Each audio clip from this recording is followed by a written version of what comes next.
Folks, we're going to start the video with the PSA 10 Moonbreon. This guy just got back from PSA, and we hit the 10 on a card that I bought for $600 off of eBay a little over 3 years ago. So this thing really takes me back. And I had this thing sitting in my binder for a while. And don't get too crazy. It was a top loaders. I forgot.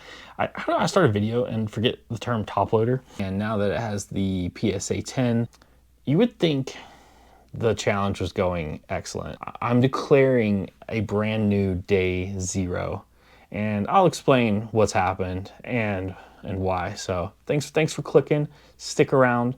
We're gonna make $100,000 together. The idea was actually to grade 10 of them, and the more I looked into it, it just felt like grading fees were high. It felt like maybe too big of a risk. But it's just interesting to think about that. The conversation was very similar then. There was a lot of uncertainty. So there's really not certain times ever. So we just have to be a little nicer to ourselves. I'll be real. I had a 4-week period where you notice I didn't post on eBay. I really wasn't listing cards either. So I had the idea to make a really good run and be really organized and update our profit. But look, I don't want to make a ton of excuses. Any of you that have had a side business on top of a full work schedule with life, you know, this isn't easy. Let me show you where we're currently landing. What we did in our previous video, we got our foundations in. We actually have opened 2 cases of that now. And we have our mythics and rares up on eBay. So that's going to start jolting our sales in the coming week. And we have a plan of adding 200 cards a day in continuation. And I will kind of give you a hint. This channel is going to Japan pretty soon. So we're going to have a slight window where we can't upload there. But we're going to get a lot of new inventory while we're there. So we're going to upload really hard up until that trip, get the new inventory, have new stuff to upload. So it's going to be pretty sweet. Jump cut, the smoothest of transitions. I've been watching Foundations prices, and they've started actually creating a pretty solid floor on TCG Player.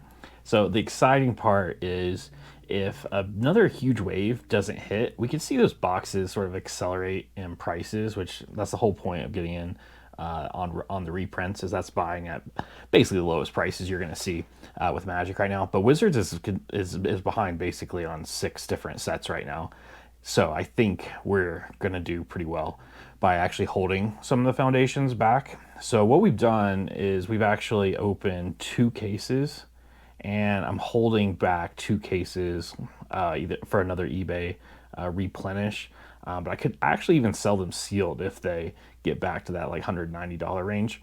But the EV of the individual cards on the foundation set's so good. What we're planning on doing is going directly to eBay. What was sick though, while I was packing orders, I don't know why I get so excited about these, but we can return to the free Pokemon drawer, which I have prepared for you.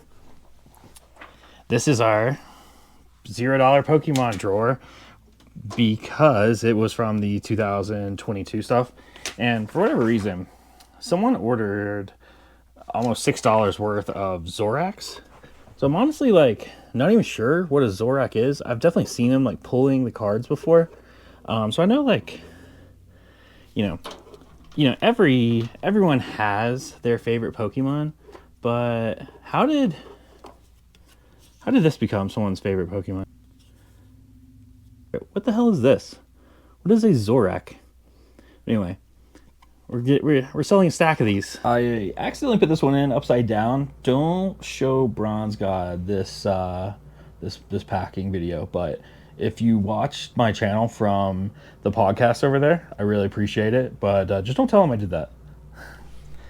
Thank you. I think with these reprints on Magic especially, it's very similar to the Moonbreon. Just have conviction, do the buy. You don't have to be perfect on the buy, but the more you buy, the better off you're going to be in the long run. Which I think a lot of you probably run into this. And honestly, being a good buyer is very important And I feel like we've been a very good buyer the last few weeks. And I think we have set up our inventory in a good way. But what we just need is more intelligent velocity on eBay. And what that's really just going to take is more consistency.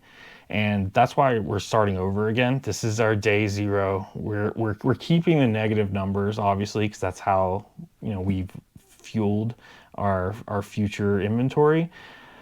But it feels like day zero because we really now have the plan in place to make this actually happen. So I couldn't be more pumped about it. And it honestly feels, I don't want to say this, it's not going to be easy, but I am excited to have steps in place. One more thing, after a couple weeks of consistently listing, we are going to go to Japan, and we're going to have what may be a once in a lifetime opportunity and experience to go into these card shops and find deals, at the heart of all of this. So I'm really excited to be at this spot. It's kind of hard to fathom, or we were looking back at 2021, 2022 Rob decisions. There's no way I would have projected where I'm at today and what we've been able to accomplish. So if you are interested in me getting the next 107,000, hanging out in Japan, finding some cool Pokemon cards, finding some good deals and ways to manipulate and take advantage of the Magic market, and if you made it this far in the video, you might as well just subscribe. I think 70% of the people that watch my videos have not subscribed. And for everyone that watched because of the podcast that was posted on Bronze's channel, you guys are all awesome too. And don't tell Bronze about my packing methods. Stay thirsty.